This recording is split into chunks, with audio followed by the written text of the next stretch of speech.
പ്രിയമുള്ളവരെ, വചനജ്വാല 1534 ദിവസത്തിലേക്ക് പ്രവേശിക്കുന്ന ഇന്ന് നവംബർ 12 ബുധനാഴ്ച എല്ലാവർക്കും ഏറ്റവും നല്ല ഒരു സുപ്രഭാതം ആശംസിക്കുന്നു. നമ്മൾ ഇന്നത്തെ വചന വായനയിൽ ഏശയ്യായുടെ പുസ്തകം 1-ാം അധ്യായം 21 മുതൽ 31 വരെയുള്ള തിരുവാക്യങ്ങളും 2-ാം അധ്യായം 1 മുതൽ 5 വരെയുമുള്ള തിരുവാക്യങ്ങളാണ് ഇന്ന് നാം ശ്രവിക്കുക. വിശ്വസ്ത നഗരം വേശ്യയായതെങ്ങനെ? നീതിയും ധർമ്മവും കൂടിക്കൊണ്ടിരുന്ന അവളിൽ ഇന്ന് കൊലപാതകികളാണ് വസിക്കുന്നത്. നിന്റെ വെള്ളി കിട്ടമായി മാറിയിരിക്കുന്നു, നിന്റെ വീഞ്ഞിൽ വെള്ളം കലർന്നിരിക്കുന്നു. നിന്റെ പ്രഭുക്കന്മാർ കലഹപ്രിയരാണ്, അവർ കള്ളന്മാരോട് കൂട്ടുചേർന്നു. സകലരും കോള കൊതിക്കുന്നു, സമ്മാനത്തിന്റെ പിന്നാലെ പായുന്നു. അവർ അനാഥരുടെ പക്ഷത്ത് നിൽക്കുകയോ വിധവകളുടെ അവകാശം പരിഗണിക്കുകയോ ചെയ്യുന്നില്ലെന്ന്. അതിനാൽ സൈന്യങ്ങളുടെ കർത്താവ്, ഇസ്രായേലിന്റെ ശക്തനായവൻ അരുളി ചെയ്യുന്നു, എന്റെ ക്രോധം എന്റെ ശത്രുക്കളുടെ മേൽ ഞാൻ ചൊരിയും. എന്റെ വൈരികളോട് ഞാൻ തന്നെ പ്രതികാരം ചെയ്യും. ഞാൻ എന്റെ കരം നിനക്കെതിരായി ഉയർത്തും.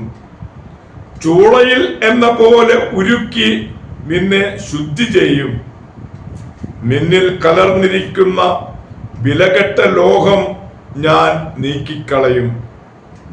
ആദിയിൽ എന്ന പോലെ നിന്റെ ന്യായാധിപന്മാരെയും ഉപദേശകന്മാരെയും ഞാൻ പുനഃസ്ഥാപിക്കും. നീതിയുടെ നഗരമെന്ന്, വിശ്വസ്ത നഗരമെന്ന് നീ വിളിക്കപ്പെടും. സിയോൻ നീതി കൊണ്ട് വീണ്ടെടുക്കപ്പെടും. അവിടെ അനുതപിക്കുന്ന എല്ലാവരും ധർമ്മനിഷ്ഠ കൊണ്ടും, എന്നാൽ കലഹപ്രിയരും പാപികളും ഒന്നടങ്കം നശിക്കും. കർത്താവിനെ പരിത്യജിക്കുന്നവർ നിശേഷം ഇല്ലാതാകും. നിങ്ങൾക്ക് ആനം പകർന്ന കരുവേലക മരങ്ങൾ നിങ്ങളെ ലജ്ജിപ്പിക്കും. നിങ്ങൾ തെരഞ്ഞെടുത്ത ഉദ്യാനങ്ങളെ കുറിച്ച് നിങ്ങൾ ലജ്ജിതരാകും. നിങ്ങൾ ഇലകൊഴിഞ്ഞ കരവേല വൃക്ഷം പോലെയും വെള്ളമില്ലാത്ത ഉദ്യാനം പോലെയും ആകും. ബലവാൻ ചണമാരു പോലെയും അവന്റെ പ്രവൃത്തികൾ തീപ്പൊരി പേലെയും ആയിത്തീരും. രണ്ടും ഒന്നിച്ച് കത്തി നശിക്കും. അഗ്നി ശമിപ്പിക്കാൻ ആരും ഉണ്ടാവുകയില്ല. നമ്മൾ 2-ാം അധ്യായത്തിലേക്ക് പ്രവേശിക്കുന്നു. 1 മുതൽ 5 വരെയുള്ള തിരുവാക്യങ്ങൾ കൂടി ഇന്ന് നാം ശ്രവിക്കുന്നു. ജെറൂസലേം രക്ഷാകേന്ദ്രം. യൂദയായും ജെറൂസലേമിനെയും കുറിച്ച് ആമോസിന്റെ പുത്രനായ ഏശയ്യായ്ക്കുണ്ടായ അരുളപ്പാട്. അവസാന നാളുകളിൽ കർത്താവിന്റെ ആലയം സ്ഥിതി ചെയ്യുന്ന പർവ്വതം എല്ലാ പർവ്വതങ്ങൾക്കും മുകളിൽ ഉയർന്നു നിൽക്കും. എല്ലാ ജനതകളും അതിലേക്ക് ഒഴുകും. അനേകം ജനതകൾ പറയും, വരുവിൻ, നമുക്ക് കർത്താവിന്റെ ഗിരിയിലേക്ക്, യാക്കോബിന്റെ ദൈവത്തിന്റെ ഭവനത്തിലേക്ക് പോകാം. അവിടുന്ന് തന്റെ മാർഗങ്ങൾ നമ്മെ പഠിപ്പിക്കും. നാം ആ പാതകളിൽ ചരിക്കും. കർത്താവിന്റെ നിയമം സിയോനിൽ നിന്ന് പുറപ്പെടും. അവിടുത്തെ വചനം ജെറൂസലേമിൽ നിന്നും. അവിടുന്ന് ജനതകളുടെ മധ്യത്തിൽ വിധികർത്താവായിരിക്കും. ജനപദങ്ങളുടെ തർക്കങ്ങൾ അവസാനിപ്പിക്കും. അവരുടെ വാൾ കൊഴുവും അവരുടെ കുന്തം വാക്കത്തിയും ആയി അടിച്ച് രൂപപ്പെടുത്തും. രാജ്യം രാജ്യത്തിനെതിരായി വാൾ ഉയർത്തുകയില്ല. അവർ ഇനിമേൽ യുദ്ധപരിശീലനം നടത്തുകയില്ല. യാക്കോബിന്റെ ഭവനമേ വരുക, നമുക്ക് കർത്താവിന്റെ പ്രകാശത്തിൽ വ്യാപരിക്കാം. ദൈവത്തിന്റെ തിരുവചനമാണ് നാം ശ്രവിച്ചത്.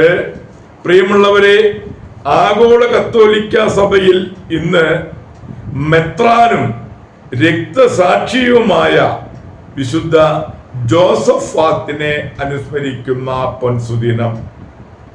AD 1580 ലിത്വാനായിൽ ജനനം. ജോൺ കൺസേവിക് എന്നാണ് ജ്ഞാനസ്നാന പേര്. അവന്റെ 15-ാം വയസ്സിൽ മെത്രാന്മാരുൾപ്പെടെ 10 ലക്ഷം പേർ പേട്രിയാക്കിനെ ഉപേക്ഷിച്ച് കത്തോലിക്ക സഭയിലേക്ക് പുനരൈക്യപ്പെട്ടു. ഒരു വ്യാപാരിയുടെ കീഴിൽ ജോലി ചെയ്തിരുന്ന ജോണിനെ ഈ പ്രസ്ഥാനം അല്പം സ്വാധീനിച്ചു. 24-ാം വയസ്സിൽ ബ്രസീലിയൻ ആശ്രമത്തിൽ ചേർന്ന് ജോസഫാത്ത് എന്ന് പേര് സ്വീകരിച്ചു. യഥാകാലം വൈദികനായും ആബട്ടും പേരുകേട്ട പ്രാസംഗികനുമായി 38-ാം വയസ്സിൽ മിറ്റേബെസ്കിലെ ബിഷപ്പായി സ്ഥാനമേറ്റു. അധികം വൈകാതെ ഒരു എതിർ ഹൈറാർക്കി ബിഷപ്പ് ലത്തീൻ റീത്ത് സ്വീകരിച്ചു എന്ന് പറഞ്ഞു വരുത്തി ബിഷപ്പിനെ ശല്യം ചെയ്യാൻ, നിന്ദാവാക്യങ്ങൾ പ്രചരിപ്പിക്കാൻ ഒരു വൈദികനെ ഏർപ്പാട് ചെയ്തു. സ്വഭവനത്തിൽ തടങ്കലിലാക്കി. എതിരാളികൾ നഗരമണി മുഴക്കി. ശത്രുക്കൾ ഓടിക്കൂടി ബിഷപ്പിനെ വെടിവെച്ചു കൊന്നു, പുഴയിലേക്ക് എറിഞ്ഞു. പ്രിയമുള്ളവരെ, മെത്രാനും രക്തസാക്ഷിയുമായ വിശുദ്ധ ജോസഫാത്തിന്റെ മാധ്യസ്ഥം യാചിച്ച് ഇന്നത്തെ നല്ല ദിവസത്തിലേക്ക് നമുക്ക് പ്രവേശിക്കാം. എല്ലാവർക്കും നല്ല ഒരു ബുധനാഴ്ച ദിവസം ആശംസിക്കുന്നു. ദൈവം നമ്മെ ഓരോരുത്തരെയും സമൃദ്ധമായി അനുഗ്രഹിക്കട്ടെ.